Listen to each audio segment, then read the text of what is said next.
Hello and welcome. Thanks for joining our UQ ChangeMakers webinar series. I'm your host, Anita Heiss, author and Professor of Communications here at the University of Queensland.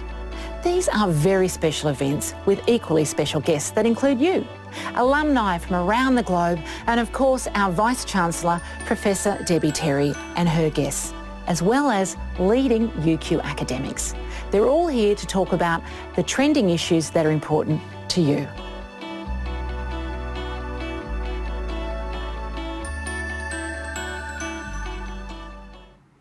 Welcome everyone to our third ChangeMaker event of 2021, the Science of Positivity. On behalf of UQ, I'd like to say in my own Wiradjuri language, Marangiria, insurmountable, mianjingu, maingu. Good evening. I pay my respects to the traditional owners of and caretakers of country here in Mianjin, Brisbane, where I'm speaking to you from tonight. I'm excited to say we are joined this evening by 1,308 people from over 50 countries around the world, from Belarus to Ghana to Bahrain and everywhere in between. Thank you all for joining us. We're joined tonight by our Vice-Chancellor, Professor Deborah Terry AO, and 3 UQ alumni to discuss the science of positivity. Our news feeds have been filled with tragic and worrying stories for a long time. But bad news fatigue is something many of us have felt more than ever during the COVID-19 pandemic. It can be hard to feel positive in a world that is constantly telling us that things are bad. But we know life is more than what we read on the news. It is filled with moments of great joy, of connection and new experiences.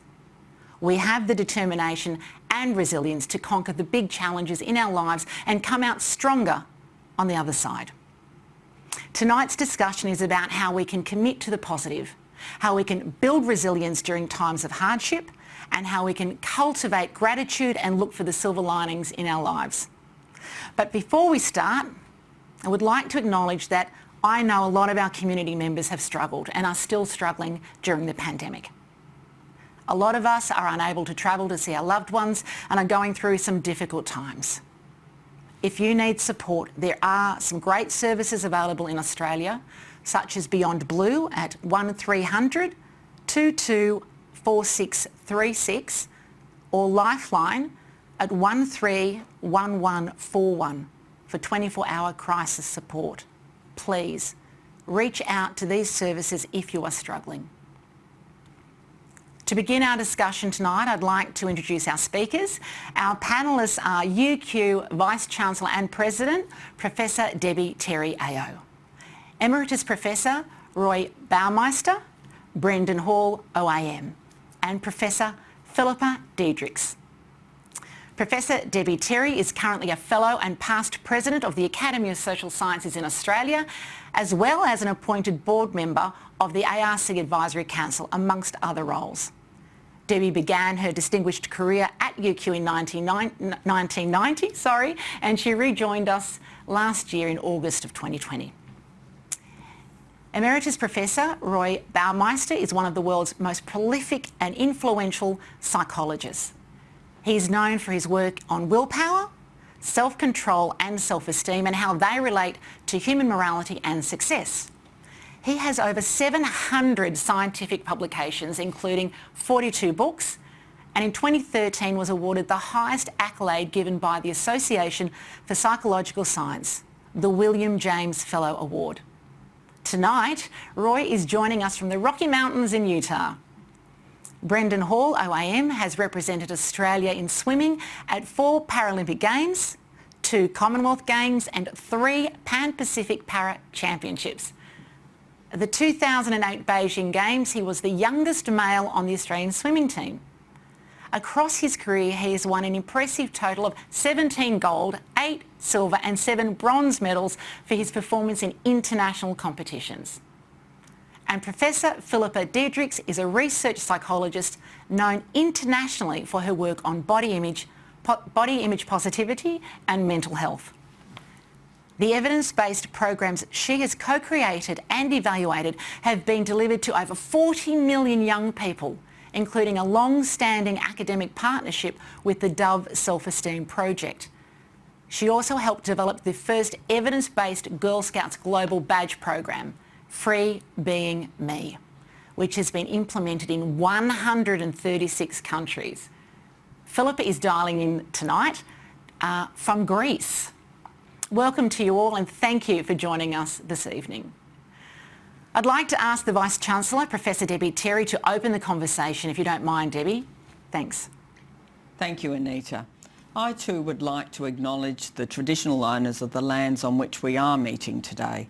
We honour their elders and their continuing cultural and spiritual connection to this land as we walk together on the path to reconciliation. Well, there's an unmistakable note of optimism in tonight's event. It's not just because we've had another excellent response from our alumni community with more than 1,300 registrations worldwide. It's also because tonight is a timely reflection on the important issues of mindset, happiness, positivity and building resilience and the science behind these traits. While the catchy Monty Python song tells us that we should always look on the bright side of life, the reality is that most of us don't. Instead, as humans, we have a propensity to give more weight to things that go wrong rather than things that go right. Evolution is largely to blame. Our brains developed hundreds of thousands of years ago when hunting in savanna-like landscapes rife with obstacles and danger meant that anticipating the worst was key to survival.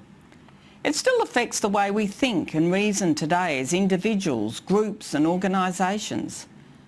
Psychologists sometimes refer to this as our negativity bias or the negativity effect.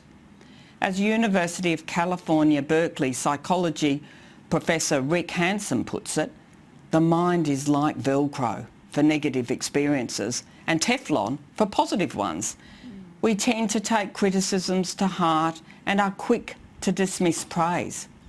What once kept us alive in our distant evolutionary past can now cause stress and even psychological harm. The pandemic has made this very clear. Doom scrolling, the habit of constantly reading negative news online, was Macquarie Dictionary's word of the year for 2020, for very good reason: COVID. Its demand for social distancing also affected our social relationships, leading to a decline in mental health. More people than ever now experience anxiety, depression and loneliness. Negativity bias not only affects individuals but can shape organisations as well. The most successful and entrepreneurial organisations are very often those with a higher appetite for risk and an acceptance of the inevitable bumps along the way. In a similar way, fear of failure and a strong negativity bias can cause organisations to become risk-averse or excessively cautious because there is more focus on what might be lost rather than what might be gained. Perhaps this is why the pandemic accelerated the pace of change in so many organisations and industries. For instance, universities, including UQ, had been making steady progress towards greater adoption of blended and online learning. When the pandemic forced us to suspend face-to-face teaching, online learning surged ahead. The risk of not doing it far outweighed the risk of not teaching at all. While the experience wasn't always perfect, I think we now have the opportunity to develop far more seamless blended learning options into the future. Recognising negative bias at both a personal and organisational level has interesting implications for leadership. It's something I'm very mindful of.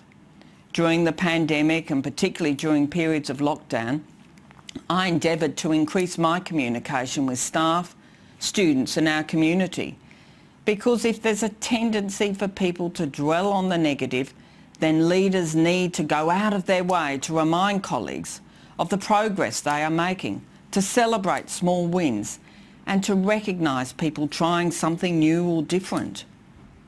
To overcome the bias, good news needs to be emphasised more than bad. Which brings me back to why I think this event is an occasion for optimism. If we can better understand how and why we react to challenges and obstacles, we can help improve the quality of our lives. That's what the science of positivity is about. Cultivating the psychological tools that help us to resist an overreaction to negativity and to focus on positive emotions and what's good in our lives. As you'll see, we have a wonderful panel of UQ alumni and colleagues this evening who bring a rich combination of academic, research and lived experience to today's discussion on nurturing positive emotions and building resilience. It should be a fascinating session, and I'll now hand back to Anita to get that discussion underway. Thank you. Thank you, Debbie, for kicking off tonight with a number of wonderful messages there. I'm wondering if I have a Teflon mind. The first thing I'd like to discuss this evening, though, is how and why our brains tend to focus on the negative. We click on the bad news stories, we remember criticism more than we remember praise, we see things in black and white rather than grey. Roy, can I start with you, please? From your research career, what do we know about why the brain is so hardwired to respond to the negative? Well, we know that it is. When I set out on this, I thought, well, I would look through all the different psychological phenomena, find where this negativity bias is and where it isn't. And then I could say, well, that's the boundary, so it's really suited to this kind of situation.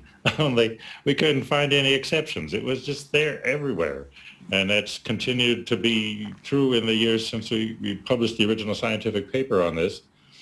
So when it's that universal, I mean, it was disappointing. It would have been a more interesting theory if we could have said, well, it applies to this and not that. But it was also kind of exhilarating that, wow, this must be one of the basic properties of the mind. And when it's that deeply rooted and that universal, that makes us think about evolution as a basis.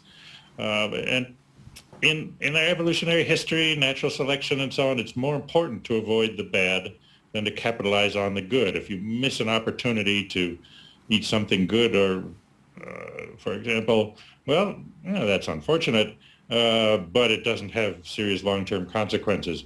If you miss out on a danger or threat, or indeed just eating something that poisons you, that could be death. As we say in the book on this, the power of bad, life has to win every day. Death only has to win once. So under the conditions under which we evolved, it was almost surely useful and, as we say, adaptive to give priority to the negative.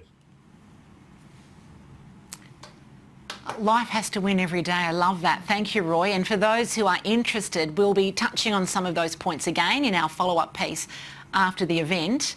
Right now, Phillippa, I'd like to throw to you. Your work is around body image and positivity. For a lot of people, we can talk endlessly about what we don't like about our bodies, but when we have to describe the things we do like, we often find it very difficult. From your research, why is this the case?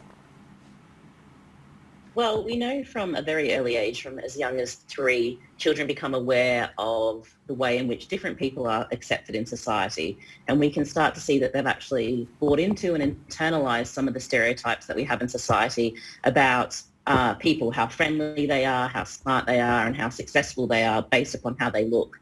And we start to see stereotypes in relation to body size, physical abilities, as well as someone who might have an unusual appearance, like, for example, a scar or something like that. And unfortunately, what we also see by age 5, which is one of the earliest ages that we can really start to reliably measure these things, is that many children, but particularly girls, are already starting to feel unhappy with the way that they look. And then by the age of 15, 60% of us are unhappy with our appearance. And why this matters is because when we have low body confidence, we're much more, we're less likely to fully participate at work and at school. It affects our relationships, and it really affects our mental health and well-being.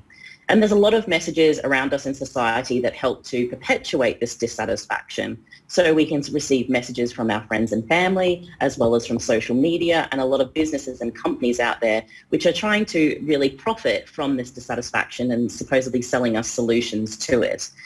So we've got these messages around us which tell us all the time that you're not okay the way that you are, and maybe you need to change your body and do something about it. So it can be very challenging. And also historically, gender plays a role here because we know that girls, women and non-binary individuals are much more likely to experience these concerns. And that's likely because historically a lot of emphasis has been placed on appearance for women and girls. And that's how we're encouraged to get what we call our social capital in society, or our worth and standing. The good news is, though, is that there are also strategies and tools that we can use to challenge this and to develop a more healthy and accepting relationship with our body. Well, thank you, Phillippa. There's some very interesting insights there, and with all you've said in mind, I'm going to ask our viewers tonight to put one positive word to describe themselves into the chat box. It would be great to see those start to come in. Now, based on what we've just discussed, research is showing us that our brains respond most strongly to negative information. But despite this, we still have the ability to go on with our lives and be happy. We are resilient. I'd like to ask a couple of our panellists tonight about how we can lean into this resilience. But Brenden, I'm going to start with you, if that's okay. You have a very personal story of persevering through hard times. At just 6 years of age, you lost your right leg and most of your hearing to chickenpox. And from that, you've built a career as a successful Paralympic swimmer. Can you tell us about how you've pushed through the difficult experiences in your life to be where you are today? Please. That's good. That's a good one. Thank you. Obviously, the first thing that kind of went through my mind when I woke up in hospital and was told by the nurses and doctors that I lost my leg, I was like, it didn't really register straight away. I was like, oh, that's fine. We'll be good. It's going to grow back. I'll be fine in a couple of days. I'll have my leg back. And, that's something that I probably would run through every 6-year-old's mind. They have limbs that just sort of grow back. It took them a while to finally get it through to me that, no mate, it's not coming back. And it was more mum and dad who were able to get it through to me. And then I was like, nah, mum, it's not going to grow back if you're here. You have to go home. Dad, you have to stay here. It's going to grow back when you're here. I think it took about a week and a half for them to finally get through to me that it wasn't coming back. And, as a 6-year-old, that's something really hard to comprehend through your mind because you've just spent the last year of your life making all these new friends through kindergarten and preschool, and absolutely love going around and kicking the ball with them and playing tag and all that sort of stuff and climbing up trees and, making mistakes and learning from them really quickly. And to then all of a sudden have that just ripped away, it was, it was kind of heartbreaking in a way. And I wasn't really keen to sort of do anything or get out of hospital for those periods afterwards. But the way they eventually got to it is they're like, okay, we'll get you up, get you outside, sort of interacting with the community, and on top of it all, we'll get you down to where they make all the prosthetics for everyone. And I think by the time they finally got me down there and I was made aware of, oh, there is actually, a life out there outside for someone with one leg, I think it was just very foreign to me. But then once I was given that visual representation of that, hey, if we make this and you put it on, you'll be able to get up and walk away, and you'll be able to go back and kick the soccer ball or the footy with all your mates, you'll be able to run around and do all this. And I was like, oh, really? So I was just, as a 6-year-old, that blew my mind. And to then all of a sudden realise that I wasn't going to be limited by what had happened to me was the most amazing thing to ever happen. But the most important thing for me was that I'd started swimming, and all I wanted to do was, for some reason, get back in the water when I was out of hospital. And that's where I sort of felt normal. So for me, it was like, I feel normal now with my disability because that's how I am, and I'm proud of that. But back then, disability was a very foreign concept. I didn't want to talk about it. I didn't want to know about it. I just wanted to be what was considered normal. And for me to do that was being in the pool. And that all of a sudden made me feel happy once mum and dad worked out how to sort of get me in the pool at home. They wrapped my leg up in a plastic bag and sort of just put me in and float. And then for the first time in about a year, or first time in 6 months, out of hospital, I sort of finally felt happy and content with myself. And I was like, okay, I'm going to be all right. And it wasn't long after that I was exposed to Sydney Olympics, and then that was an amazing event. And then to see the Paralympics after that, it really opened my eyes to, oh, okay, there are other people out there with disabilities that, don't let them hold it back. And it really resonated with me with one of the athletes who was a swimmer. He was missing the leg like me, and he was a flag bearer, and he won a medal for Australia in the green and gold. And all of a sudden I realised, wait a minute, there's going to be actually something out there in life for me to be able to do. And it was just really eye-opening for me to all of a sudden realise that I could actually have a dream and a goal that I could accomplish if I simply work towards it. So once I became aware of all of that, losing my leg and my hearing, I all of a sudden didn't care about it and got on with my life and worked towards my goal. Wow. Thank you for sharing that extraordinary story, Brenden. I want you to know that many of us at UQ were glued to our screens watching the races at Tokyo, and we're really proud to see you represent us there. And now, Roy, I know you've done quite a lot of work around building willpower and self-control, which relates in many ways to resilience. Can you talk to us now about that, walk us through that research that you've done? Well, I'm not sure exactly what you want. It could be an hour. The self-control and willpower, these are some of the most important traits in terms of predicting success in life. Early in my career, self-esteem was a big concern, but self-esteem doesn't deliver the goods. It doesn't have the impact.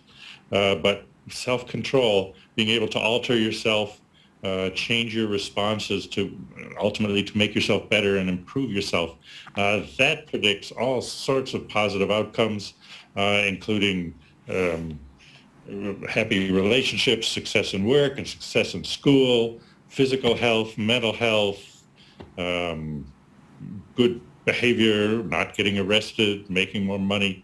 So it's really a wonderful thing. What we find is self-control seems to work like a muscle. And I know our theme tonight is building resilience and building strength. Well, you can exercise your willpower, your self-control muscle, and get better, stronger at it. The Victorians had a name for this, building character. And it really seems to work. And there have been studies done all over the world where they have people practice self-control exercises to improve their capacity. And getting better at one thing improves your ability to do well at something else. So I'm not sure how much more you want me to say. No, that's great, Roy. There's some very interesting ideas there. And I think perhaps if we all just remember that willpower is humanity's greatest strength, how much better off we could all be. Another aspect of positivity is understanding what happiness is and how we find it. The answer is different for everybody, but Phillippa, you're working very hard in the body positivity space. Could you tell us a little bit about the Dove Selfesteem project, please? Sure. The Dove Selfesteem project is a global education initiative which was founded by Unilever brand Dove in 2004. And myself and my team of researchers and psychologists at the Centre for Appearance Research at the University of the West of England, we've been working with the Dove Selfesteem project since 2012 to bring an evidence-based perspective. And by what I mean by that is making sure that the programs, workshops and tools that are delivered are actually proven to work, and that we know that they're having a real and meaningful impact on young people's lives. So what we do is we develop workshops for schools and youth leaders and parents, as well as digital tools like chatbots and apps and ebooks, which are really trying to help develop some of the skills that Roy just talked about in terms of how people can develop their own confidence in their abilities of what they're able to do, to recognise that, whilst our looks are important and they can be a source of creativity and self-expression, there is so much more to us than how we look. But also importantly, I think when we're having a discussion about confidence and positivity, it's also really important to acknowledge that there are lots of other societal pressures and forces and systems out there that sometimes can make it difficult for us to experience those feelings of confidence and positivity. And I think Brenden's example that he just gave is a really powerful one about being able to see someone who will inspire you, and having good representation in media is super important. So one of the other things that we do through the Dove Self-Esteem project with the workshops and tools with young people is also helping them to recognise and critically think about these external pressures from the media, but also trying to encourage them to speak out against and take a stand and actually create changes in society, so that we create environments that are more supportive of people having a positive relationship with how they look. And what's really interesting about, I think, the work that we've done with the Dove Self-Esteem project is that it's had such a huge audience. For example, the Girl Guides and Girl Scouts program that you mentioned before, originally it was intended for 12 countries, but it actually went viral, and it ended up being taken up in 136 countries around the world, which really I think is an example of showing that there is a huge demand from people, young people, as well as parents, youth leaders and adults, to actually help us develop the skills to be able to navigate through the world and to feel confident in ourselves as well. The Dove Self-Esteem Project really is a fantastic initiative, Phillippa. Thank you for your work in the field and for sharing it tonight. I just want to come back to you, Roy, because another part of your research I'd like to touch on is self-defeating behaviour in gaining short-term benefits. Sure we all have experience in that. Are we our own worst enemies when it comes to pursuing happiness? Probably not our worst enemies, but we can be our enemies of ourselves. Yes, self-destructive behavior. I mean, psychology has noted these for a long time. We've had a variety of theories, Freudian and so on, saying, oh, people have a death wish buried deep in the psyche. That doesn't seem to be supported by the findings. There are two main pathways into self-destructive or self-defeating behavior. One is trade-offs, and this may be the more important one, where people basically are pursuing something good, but something negative is attached to it. And so they focus on just pursuing the good, and this makes them take the bad or ignore the bad or downplay it. Perhaps another reason why the mind in general is more attentive to bad things. Now, it might seem like a contradiction, but the most common formula for this would be a short-term gain despite long-term cost. Another is a definite gain, but at only probable cost. And so in the long run, the person is sorry, but in the short run, it seems like everything's good. Classic example of smoking cigarettes, which people do, brings a almost guaranteed short-term pleasure, but fairly substantial costs, including in many cases serious injury or serious illness and death. But those are down the road. Indeed, they find that cigarette smokers discount the future more than other people. They don't think about future things. They focus on the day. And with other forms of addiction, it's even more extreme. I remember there's a classic study where they asked people to complete the sentence, well, one day Bill woke up and began to think about the future, ... And when they ran this with university students, the researchers looked at the stories, and on average they extended about 5 years. So at that level, early 20s when you're in university, you think of the future in about 5 years. Then they repeated the study with heroin addicts, and that was under 2 weeks. That was their future. So it shows that the addicted mind, which is often a self-destructive mind in the end, is discounting the future. We evolved unlike other animals. We're able to project our minds into the future and bring that back to the present, but that often takes work. People don't always do that, and so that's one pathway into self-destructive behavior. The other is things that backfire. You're pursuing the good, but you go about it in a way based on either not understanding yourself or not understanding how the mind works. In sports, especially skill-based sports, for example, choking under pressure is a common concern. Well, the mind naturally focuses on what it thinks is important, and choking under pressure is kind of a paradoxical effect because pressure means now is when you really want to do your best, you really want to do well, and choking means precisely you don't. You do worse than average then. Why is that? Well, the mind, again, tries to focus on what's important. It says, okay, this is really important. the whole world is watching me, or a whole room full of people, or whatever. And then the conscious mind tries to take over. But a skill is something you've learned to do automatically with your unconscious mind, and that conscious mind doesn't know how, and so it's more likely to mess up the process, the well-learned process, than to help. Artists report the same thing. You practice a tune on the piano for weeks, and you get it so you can do it just right, and then you go out on stage and everybody's watching you, and you think, oh my God, I got to make sure to do it right, and you start to pay attention to your finger movements. But that's not how it worked in practice, by monitoring every finger movement. That's what you do when you're first learning, but then it becomes automatic. And so choking, ultimately, it's a self-defeating response to focus overly on what's going on inside your mind, and instead of maintaining your normal focus and letting the well-trained unconscious mind do its thing. Wow, Roy, I needed to have this conversation with you before we went live. Thank you for those fascinating insights. Now, Brenden, I'm no elite athlete, but I am a runner, and I know how much happier I am on the days that I can get out for a run, especially during stressful times. And I'm curious to hear about happiness from your perspective as an Olympian. It's such a competitive environment with intense highs and difficult lows. What is happiness for you as an athlete, and how do you stay committed to it in such a high-stakes environment?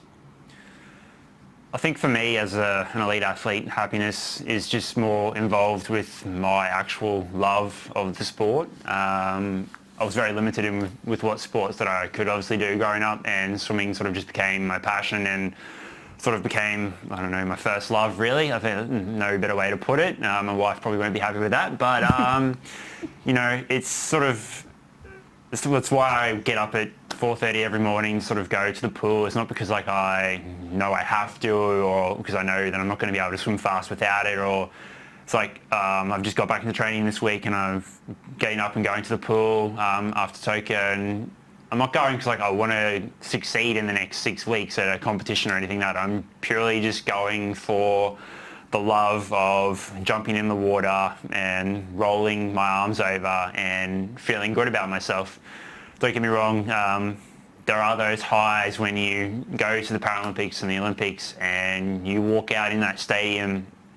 In Tokyo it was different because there was no crowd, you only had your teammates there, but in all previous games and world champs you walk out there and you have that crowd roaring in the stands when your name's called, and that utter silence just before your race where you can hear a pin drop, and like I'll strive for those moments of competition because I love that environment and I love that pressure upon myself, and that's also some of the reasons why you just sort of get up and you continue that routine, and you want to get better, you want to get faster, you want to get stronger and all that sort of stuff. For me, it's really hard to not want to be perfect because you want to make everything look perfect when that sort of competition does come around.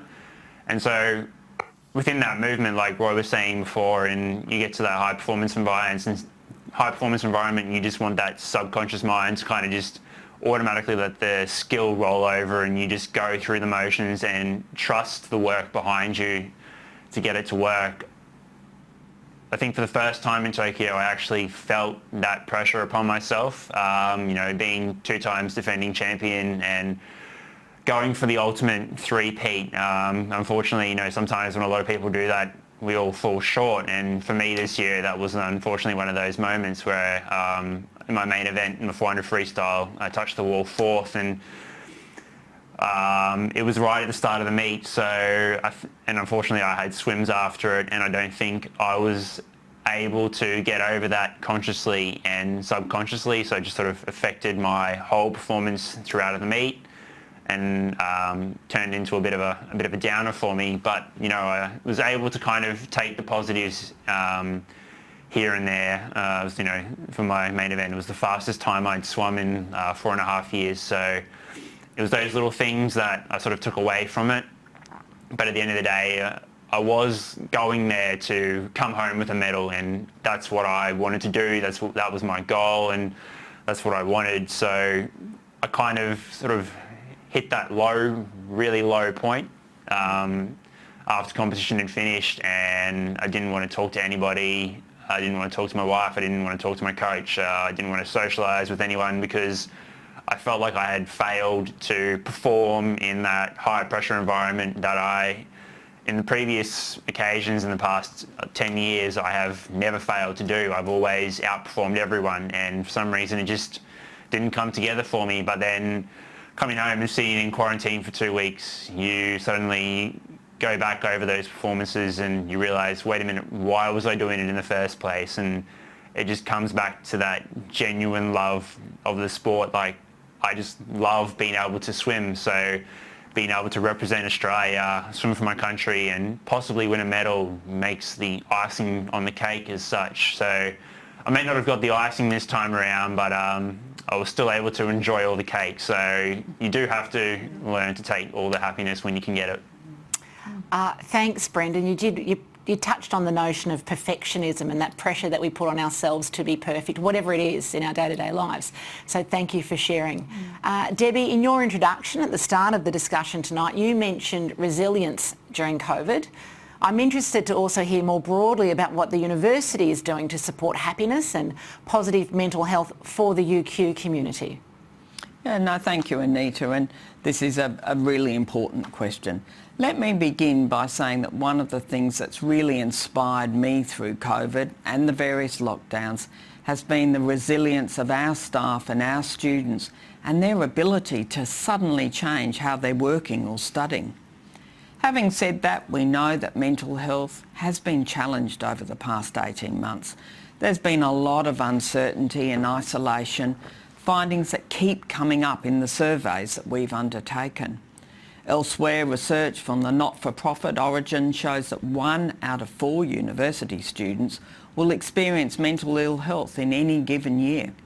Risk factors, as we know, include lack of sleep, poor diet, drug and alcohol use, financial stress, work-study balance, living away from family, and performance pressures, and we've just heard from those about those from Brenden.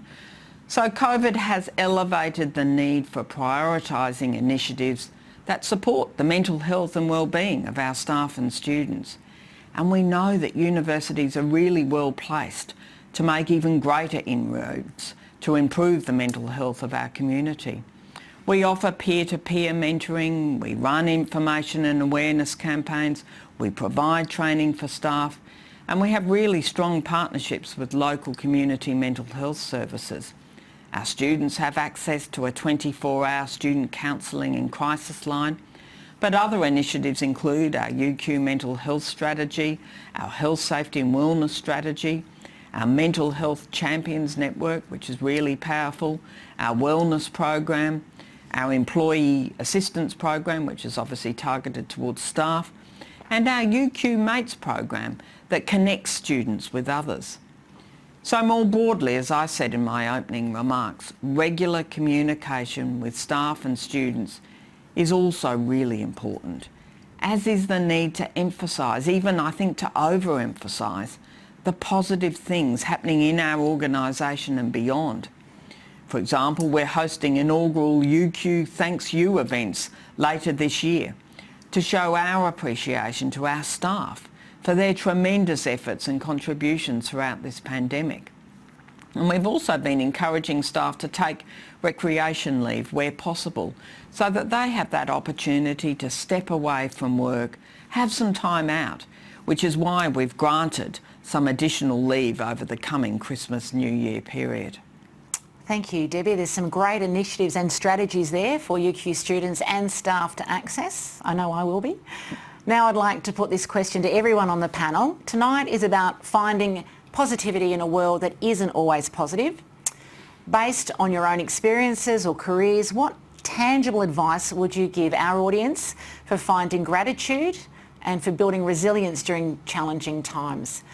Phillippa, if you don't mind, we might start with you. Sure, no problem.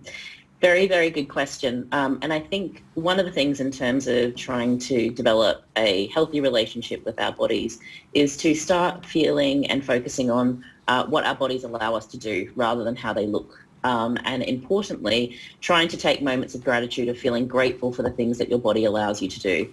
So that could be things like your arms may allow you to hug your loved ones, or to your hands to engage in creative pursuits, to express yourself, for example, but also various other things like our intellect, our emotions, and also our natural senses that we have and how we engage with the world. So really trying to focus on and accept and value our bodies for what they allow us to do rather than how they look.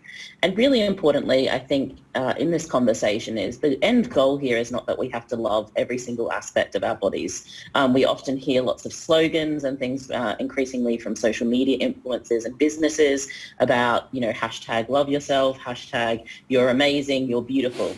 That is great if you can get as far along as that, but you don't need to be at that level to be able to experience the benefits of having positive body image. In fact, in psychologists and academics, when we talk about positive body image, what we're really talking about is accepting our bodies and respecting our bodies, because when we do that, we tend to take better care of them as well and listen to what our bodies need in terms of whether that's when we're hungry, whether it's when we need to rest our bodies, and also we'll take active steps to protect ourselves against some of the external sources and pressures that might be out there from social media, or from other people. So that's what's really crucial, I think, that we can do as individuals, but also another thing that we can look to in our work, in our businesses, and in our organisation is how do we create environments that support people to be accepting of their bodies. So that is in terms of representation, making sure that advertising, media and other communications represents the amazing natural diversity that we have in everyday life of people's bodies,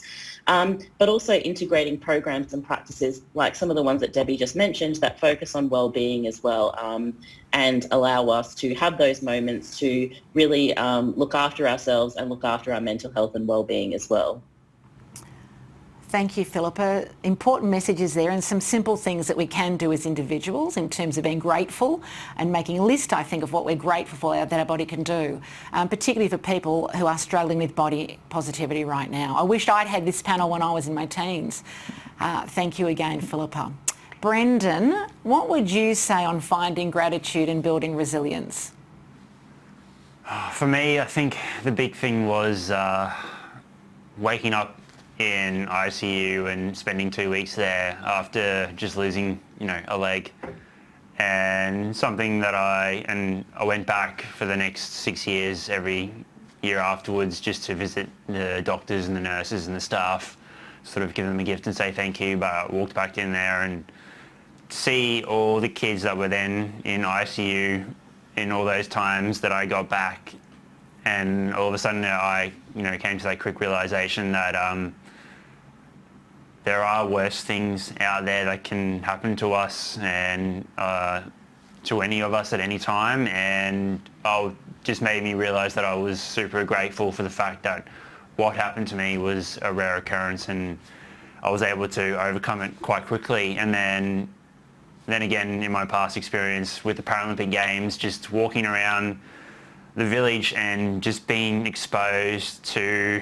that community as a whole is an eye-opener, and I'm grateful for the fact that the audience of the Paralympics is slowly growing and getting bigger and bigger each time it gets around, because nothing makes you feel more incompetent than seeing a guy with no arms eating steak with a knife and fork using his feet. And then you realise that there are a lot harder things to overcome in life than, just walking up a couple of stairs or getting out of bed each day.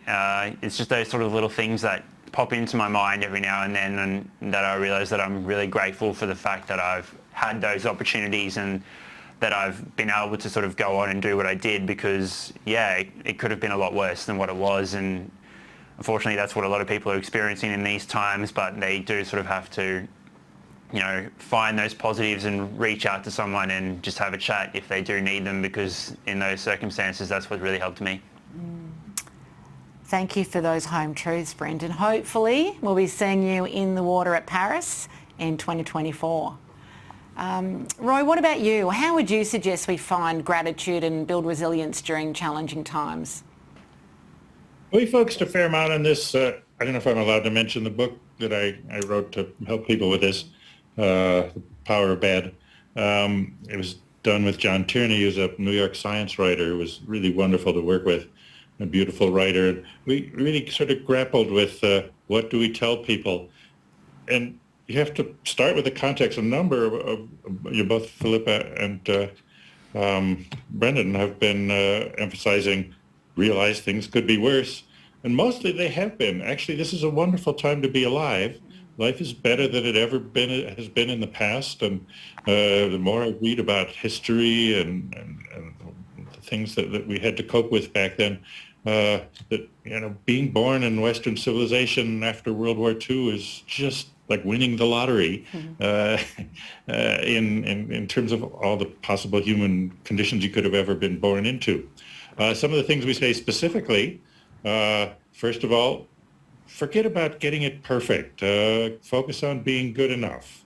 If you start by eliminating some of the worst things, the bad things, that will make more difference than trying to pursue perfection. We have something also called the rule of four. So when something goes bad, look for four good things to offset it, because bad things have stronger psychological impact, but life is good because there are a lot more good things. And in practical terms, sometimes people think in a relationship that, oh, I did something to upset my partner, so I should probably do something nice for him to make it up. Well, don't think that way. Think I should do four nice things. That will go farther, because the impact on your partner, the one bad will have more impact than the one good. But by the time you get to 4 or 5 good things, you're in a net positive there. Also, something Brenden and Phillippa both brought up, when something goes bad, focus on the big picture. All lives have mishaps and setbacks and problems and so on. But again, there are lots of good ones. So don't obsess over these few negative things. The mass media, I mean, here we are on the mass media, but the mass media are a big purveyor of negative things, and it's partly because many powerful people and the media companies themselves know they profit more by focusing on bad things. So there's a sort of an industry to keep people in a constant state of alarm for political advantage, for selling more. Selling newspapers is diminishing these days, but getting more eyeballs and clicks and so on. So use your media a little bit in a more savvy way. Try to look for positive things and share those with other people. If you read something that's upsetting, turn to something good. I myself kind of finally stopped just getting up and reading the news every morning because it just starts your day off as such a downer. So now with breakfast I read philosophy books or something, and I find I'm in a much better mood. This came up. A colleague told me that there's some kind of general finding that people who follow the news more closely have more anxiety and depression and other negative feelings. Well, yes, there is that barrage of it. That is their business model. I don't blame the media. They're giving people what they want and what sells. And it turns out, of course, the mind attends more to bad things. So yes, that will help their business. But realize that's part of a system that's accentuating and overdoing the bad. Nostalgia is another thing. Make time, think back of the good things that happened in your life. Now, nostalgia was often regarded as some kind of problem or mental illness. And it can have a negative effect if you look back at the past and say, oh, my life was so much better then. It's pathetic now. But instead of doing that, just realize I've had a rich life. Yes, maybe that phase is over now, but it was wonderful, and I'm glad I was able to experience that. And that really does enrich your presence, enrich your present experience. It's one reason that older people tend to be happier than young people, is they spend more time sort of reflecting on positive things and less on worrying about negative possibilities and concerns and anxieties. And again, remember, life is mostly getting better, despite what you hear on the news. People are overwhelmingly pessimistic because they kept hearing these these experts make forecasts. It was the same with COVID. You go back and look at what some of the experts were predicting is that all the hospitals would be overflowing with patients, and that death tolls would take up millions of deaths would be happening everywhere. And it is unfortunate. There have been some strains on the system and some people have died, but far less than the worst case predictions. And those same people are still influential, still making those negative predictions. So take the negativity with a big grain of salt, and remember, there's a lot of positivity in life.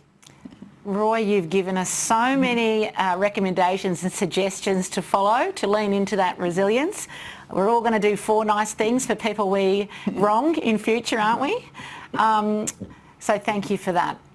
Finishing with our Vice-Chancellor, Debbie. Now, what would you say to our alumni, or perhaps the staff, students or other community members watching tonight? No, thanks, Anita, and I think the comments that Roy and Phillippa and Brenden have made have just been absolutely wonderful. My advice would be simply look after yourselves, and remember what's been the theme right through today is that our brains do focus on negativity. We know that from so much research, much of Roy's research and a lot of other research. So remember that when you wake up and think, oh my goodness, I'm worrying about this, and yesterday that didn't go well, and what about something else I've got to worry about? Focus on the positive, because we've got all of us, and all of our alumni, our students, our staff have all got individual talents. They've got experiences that have been wonderfully positive, as Roy's talked about. Think about things in the past that have been positive. And I think, as Brenden said, there's so many people in the world who have worse experiences than all of us in every single area, and it's worth remembering that. It's worth remembering that the brain is sort of hardwired to focus on the negative. And, yes, we do need to do that in a sense to get better at all of the things we're seeking to achieve.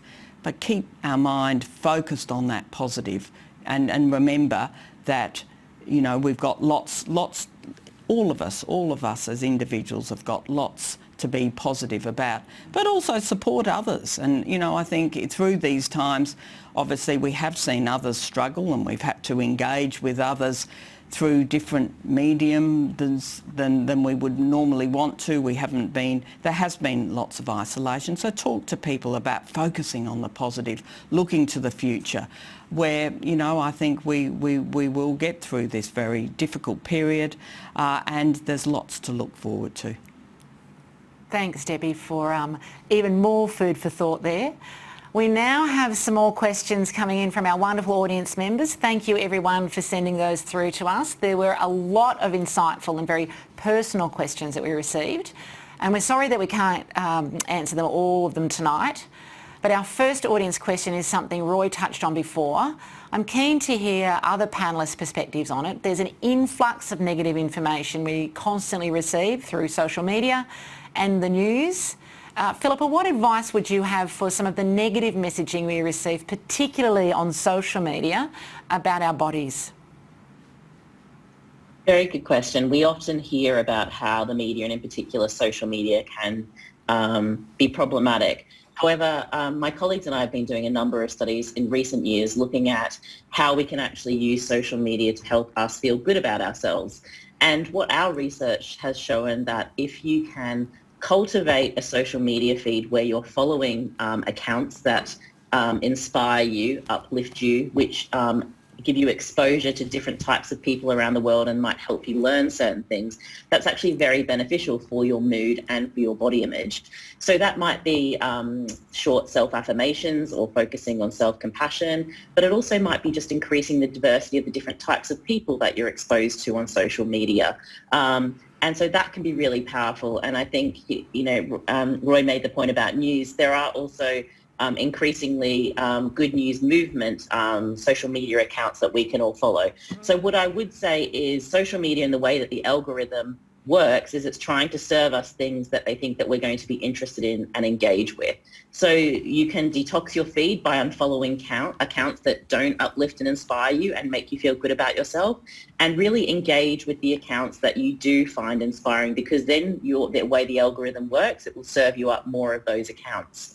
So that's really important, to cultivate a social media feed that makes you feel good about yourself.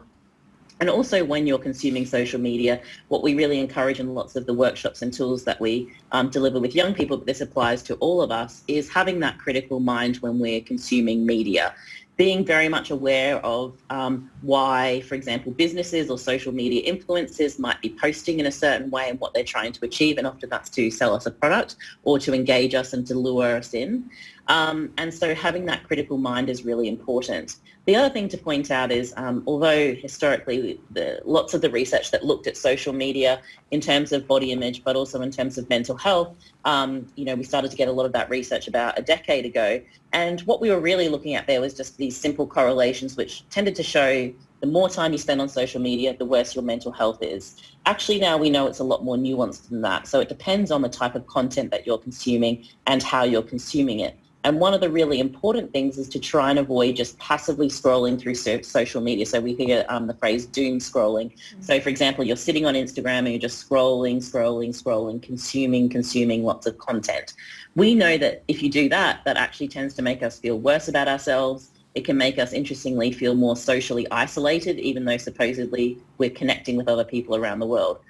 And that's what's problematic for mental health and well-being. But actually, active engagement on social media, and if we return to what social media was actually meant to be about, which is forming connections and engaging with people, if you are using social media to interact and engage with people, it actually can be beneficial for your health and well-being. The other thing, just to finish off, is to be aware that with social media, we're not just passive consumers anymore. We are creators as well, in terms of the images and the posts that we put out there as well.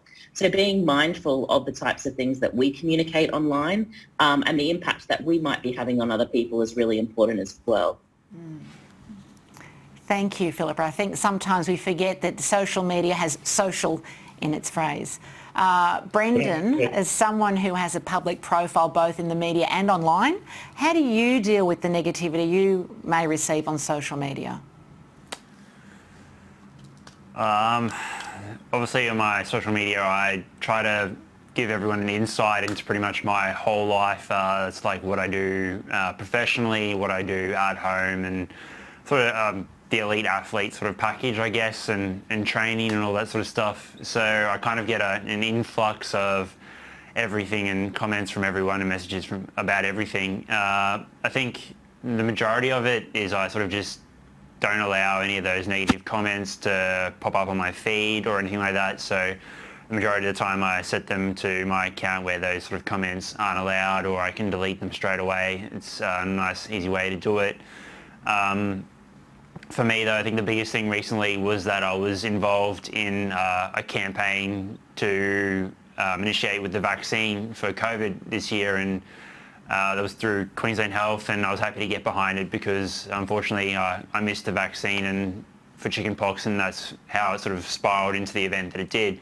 So I was really happy to sort of jump behind this campaign, and I think for me, for a change, sitting on the other end of the social media spectrum, and kind of, I wasn't tagged in any of it, or I was able to sort of like share it and stuff, but I sort of saw the main content on the Queensland Health page and was just sort of, I was kind of felt like I had to sort of scroll through and laugh at some of the people's comments just to what they were posting. I think it's kind of my ability to sort of cope with things. It's like I kind of grew up with bullying and all those comments directed at me with my disability to my face, that now if someone sort of, is behind a screen and puts that negativity out there, and I'm like, well, it doesn't really mean anything. You've kind of just sort of, you're behind a screen. You don't really want to do it face to face. So I kind of see it as a bit of a cowardice sort of act towards me, and I don't really take it to heart too much. So it was just sort of funny for me to just sort of scroll through and just read people's comments related to the fact that I was sort of a sellout, I was using my fame to sort of push it. Oh, I must have been paid millions. And like, honestly, I was just happy to get behind the campaign. I wasn't paid for my time or anything like that. I thought I was just pushing a good cause, and that's why I did it. And it's just really funny how people do engage over social media. But as coming up as an athlete for the last 16 years, you sort of hit those workshops and they teach you how to deal with all those sort of different scenarios. And I think, but being bullied when I was younger really sort of educated me on how to deal with the online world. And back then, like, face-to-face was a lot more hurtful for me. And when I remember it, like when I was young in primary school and high school, they were more like teasing about my leg and how I was a Terminator and a pirate leg and all that sort of stuff. And now when I look back, I actually think that's kind of funny, and I'd sort of put a positive spin on it. If I was called a Terminator, I think that's the best thing ever. Thank you, Brenden. I think, you know, you're raising the point that these keyboard warriors are doing it behind a screen and they're all very brave, but perhaps wouldn't be so brave if they saw you face to face. Now, Roy, you started this conversation. You mentioned you stopped watching the news and you read philosophy books for breakfast. Do you want to add anything else? Yes, people have been talking about social media. I wanted to point out one thing we know in psychology is people evaluate themselves by comparing themselves to others. And social media gives you a distorted impression of what other people are like. And that's one reason people are saying that it tends to be depressing. People don't post the average snapshots of their lives on the social media. They post ideal, best cases, high moments, and so on. I had a similar experience I'm not on social media, but early in my research career, I used to go to the top international conference, and I come home depressed because I would hear one brilliant talk after another. And I think, oh my God, there's so many good people doing such great work. How can I ever compete with them? But then I realized, well, this isn't their average work. They only present here once every few years, and then they present the best results from a 10-year research program. So we're seeing the peak moment in their career, not their average everyday life. And that helped me realize that, comparing myself and what I was doing to them, initially it is depressing, but that's the wrong comparison. And I think people need to have the same understanding about social media. It's tailor-made to allow people to present an idealized vision of their life and how great they are and how happy they are and slim and glamorous and everything else. But the reality is almost surely less than that. And so, again, you don't have to be so depressed, and don't compare yourself to these elevated standards. Thank you for that reminder of perspective and not comparing ourselves with others. Our next question comes from Michelle, and she asks, how can we be positive role models for our children, students and the next generation when we are feeling mentally and physically exhausted ourselves? Debbie, could we start with you, please? The pandemic has been exhausting for everyone. How do you remain committed to offering strong leadership for our student body? Oh, thanks, Anita. And let me answer this in two ways. I think there's a saying that's attributed to Rene Descartes: to know what people really think, pay attention to what they do rather than what they say. So I think it is really important as a leader to be modelling the kind of behaviour that we are seeking to communicate to our colleagues, and in this case our student body. So I certainly try hard to make sure that I'm taking time off, exercising, doing all of the things that I would encourage our students to be doing, taking breaks, spending time focusing on positive things like we've been talking about today. But also through this period I've been conscious of the fact that it's important to be able to talk about the endpoints of the journey for students, because it has been really disrupted. We know that our students haven't had the kinds of university experiences perhaps that they, for many of them, that they had thought they would have. We had an extended period of lockdown. We have many of our international students who have not been able to join us, which has been really difficult. So I think it's important to really point to the importance of the educational pathway through university, what it is going to mean for our current students, where it's going to take them. We had a wonderful night last night with a group of students we call our young achievers, who come in, they're selected into at year 10 to be in a program that really builds support for them coming into university, and then many of them do come to UQ. But we had 4 of the most inspiring young people in terms of where their university journey had taken them, what they'd learnt along the way, what their ambitions now were for the future, having gone through university, many of them first in their family to attend university, and it was just so inspiring. So I think, certainly in my role, I'm always about, what that future is, stay focused on it, because the opportunities are going to be absolutely immense for all of our students. The access to high quality education and the opportunities that brings with it, I think, are absolutely tremendous. Thanks, Debbie. It's great to hear the inspiration and hope that you have moving forward as well. Now, Brenden, I'm sure you're a role model for a lot of kids out there. Oh, not just kids, adults. How do you continue to offer leadership when you're going through a hard time yourself? Yeah, I'd like to think I'm a role model here and there, but a bit scary if I am at the same time. It's also, being one of the oldest members on the team now, it's sort of scary that all the younger members come to you for advice, and I'm still learning things as I go along, and I think that's the most important thing. Is I try to let them know that, don't be afraid to sort of make mistakes, because for me that was the fastest way to learn about things, and I just always make sure that they're constantly having a go and just getting out there and doing it, no matter how scared they are or how many negative thoughts they might have about the outcomes of said event. I just sort of have to tell them every now and then. Sometimes you just have to get in and do it and have a go. Don't think about it. Just get in and do it. And to be honest, I probably should have taken my own advice a month ago or so. But yeah, it's just funny how you sort of learn those things as you go along. And one of the things that I picked up early on in my career when I was first made the team in Beijing, I don't know where I read it or I came across it, and I always tell all the kids that I go to and talk to at schools that the only disability in life is a bad attitude. And it kind of just resonated with me because I didn't see myself as having a disability, and it frustrated me when I was going through high school at that point in time, grade 10 it was, and there were some people out there who would do everything in their willpower to try and get out of physical activity or a HPE class, and they'd come up with some random excuse that they couldn't do something, and I'm just sitting there going mate, if I had your leg, I wouldn't be here. I wouldn't be sitting here watching all you guys play touch footy. I'd be up there and doing it, and just the things that they would do to fake these injuries when I knew that they didn't have these injuries, it sort of frustrated me, and I realised the fact that the only way that they're being held back is through the negative attitude that their mindset is in approaching tasks. And that's why that saying kind of resonated with me, and that I feel like if you go in and attack anything with a positive attitude, that you pretty much go on to succeed in anything in life. So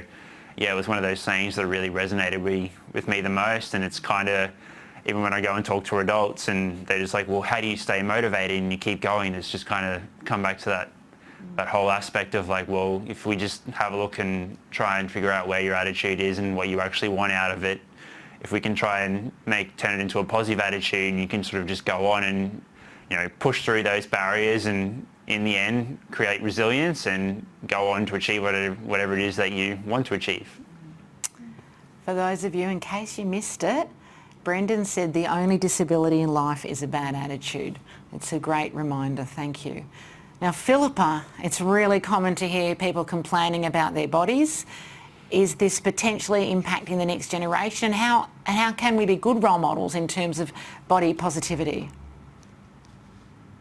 Yes, certainly. There's a lot of research showing that, for example, the way parents and caregivers their own body image. If they struggle with body confidence, their children are much more likely to struggle with that, and that's often because of the way that we may talk about our bodies or treat our bodies in front of the young people around us. The first thing I would say is to be kind to yourself and to, practice some self-compassion, because we, as adults, experience these pressures as well in society, and often we've grown up with them as well, so it can be really challenging. And secondly, you don't have to have perfect body image to be a role model for the children in your life. But what you do need to be aware of is trying to be conscious of the way in which you talk about your own body in front of your child. So if you are saying comments like, I look so fat today, or I look so terrible, or mummy can't eat this because she's watching what she eats, etc. That can subtly, even though the comment is about you, send the message to your child that the way that you look is really important. And, perhaps you should be critical of the way that you look. So what we really encourage people to do is to focus on their own relationship with their body and try and, as I said before, be grateful for what our bodies allow us to do, to recognise that we're so much more than how we look, because if you develop a positive body image for yourself, that's much more likely to benefit the children around you. But also to recognise that having conversations about things like what Roy raised before about comparisons on social media is really, really important. So in a lot of the tools and resources that we've developed, which are available for free to download online for parents and other adults, include having conversations about social media being a highlight reel and how to disrupt that comparison process. And other tips and hints for parents so that they can become those role models. So I think practicing self-kindness, trying to develop a positive relationship with your own body, and having open conversations with young people around topics like social media, around comparisons. Another really big one is teasing and bullying, because we know that the number one reason of how young people tease other people is about their looks, which Brenden gave some really good examples just before. So helping them to develop skills to be able to manage that, and also being there for them so that they know that they can come to you with any problems that they have, and being open to that is really important as well. Thank you, Phillippa, for those very key messages of practicing self-kindness and practicing self-compassion. I think they are great messages to finish on this evening. Unfortunately, that question is all that we have time for tonight. And I'd like to thank Debbie, Roy and Brenden and Phillippa for their time, as well as you, our amazing alumni from around the world, for sending in your questions and joining us to learn from some incredible change makers in our community. It's been fantastic to see so many positive adjectives arrive in our comments box. We'll be in touch shortly with some further resources from our conversation tonight, including a commentary piece from our panellists. I'd like to thank you all again for participating tonight and for your candid questions. These are important conversations, but they can bring up some vulnerabilities and real issues we're going through. So please, if this has raised any concerns for you, do reach out to the services we've mentioned in this webinar, which we will be displaying at the end of the conversation tonight. Thank you again for joining us tonight, or perhaps it's the morning, wherever you are in the world. Good night.